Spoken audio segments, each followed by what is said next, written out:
What is going on, everybody? It is your boy, the Bad Diggity Dizzle, in desperate need of a shave, and back with another New York Giants video on my lunchtime hour because the grind never stops. I definitely need a shave. But when you see me tonight for the Lakers and Grizzlies, 9:45 p.m. Eastern Standard Time, you ain't going to want to miss it. The Lakers are going to 3 straight overtime games. Will it be 4 straight overtime games tonight? Hopefully you guys will tune in for that. You'll see me. I'll be completely clean shaven, haircut, shave, all that good stuff.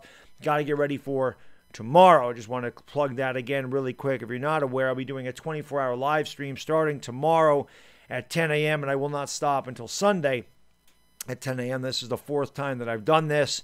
Half the proceeds, whatever I make in that 24-hour period, whether it be through donations, whether it be through new members, whether it be through merchandise sales or ad revenue, whatever revenue I get, I'll be donating half of it to the St. Jude's Foundation. This is the 4th time that I've done a 24-hour live stream. I've done it for the V Foundation. We've done it for a local affiliate up here called Boys Day Out. Last year, or in August, I should say, we did it for Make-A-Wish Foundation. So we're going to do it for St. Jude's over the course of that 24 hours. I do have a lot of guests lined up. We're going to have Uncle Lou on the channel. Hot Take Hockey's going to swing by. Of course, my man Chris, he's going to be here later on in the evening.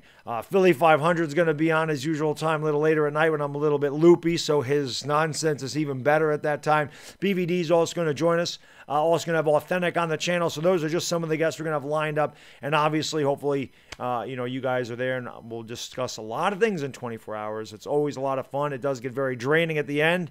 And then me being the lunatic I am, Sunday night I'm going to do the Lakers and Nuggets because I just don't stop. Anyway, now that we got all of that out of the way, just want some shameless promotions for my channel there.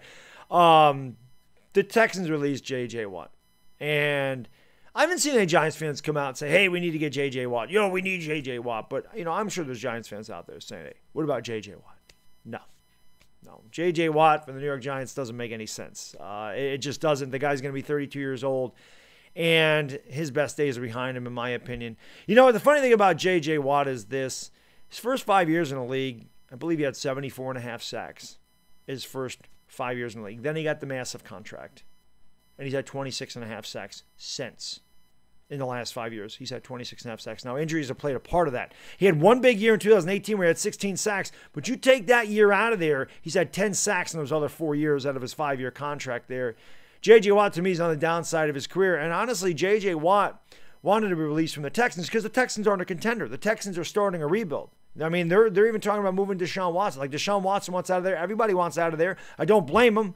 Bill O'Brien destroyed that organization. They did a really bad job with it, and now it's destroyed. J.J. Watt, at this stage in his career, is not going to want to go to another team that is in the middle of a rebuild, and that's the New York Giants.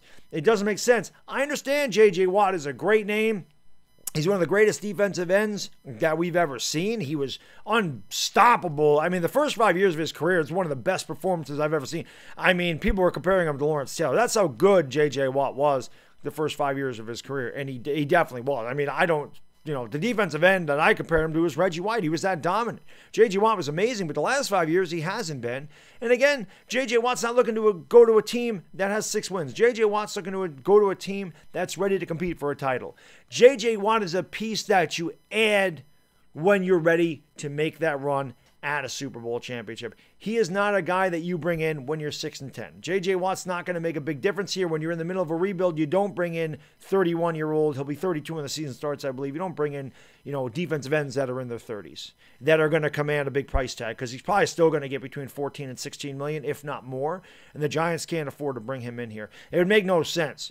Now, I know some fans, and this is not just a Giants fan base, there's going to be some fan bases that say, we should get J.J. Watt because they don't understand the cap. They don't understand this isn't Madden. They don't understand it's just that easy to go out and get these guys. There's a lot of things that go into signing a player to a contract or trading a player. It's not just that easy of dump the guy, trade the guy, move the guy, whatever. But J.J. Watt, in my opinion, to the New York Giants, it doesn't make any sense. Me as a fan, I wouldn't have any interest in him coming here. To me, I'd rather give that money back to Leonard Williams, who's only 26 years old, fits his scheme and had a career season. And I feel like Leonard Williams fits our team. And he's a leader of the team, and I think that he's a good piece of this team. J.J. Watt, obviously, would be a great veteran that had a ton of success early in his career. But again, he's had a lot of injuries, and he really hasn't had, outside of 2018, he hasn't had a good year in the last 5 years. So not a guy I see the Giants even attempting to approach, not a guy that I see the Giants being interested in whatsoever. I just know some guys have asked me my opinion on J.J. Watt. That's my opinion on J.J. Watt. So just a really quick video. I'm not going to drag this out. I do want to go upstairs and get something to eat because I am hungry. And like I said, I'll be live for the Lakers tonight, 9:45. And, of course, the 24-hour stream starts tomorrow. Hopefully, if you guys are around at any point for that 24 hours, swing in, say what's up. Talk to the best chat on YouTube. And enjoy the rest of your weekend, guys. Hopefully, I see you tonight. Hopefully, I see you tomorrow. Hopefully, I see a lot of you guys this weekend. Anyway, that's all I got. If I don't, enjoy your weekend. It's Bad Diggity Dizzle. I'm out. Peace!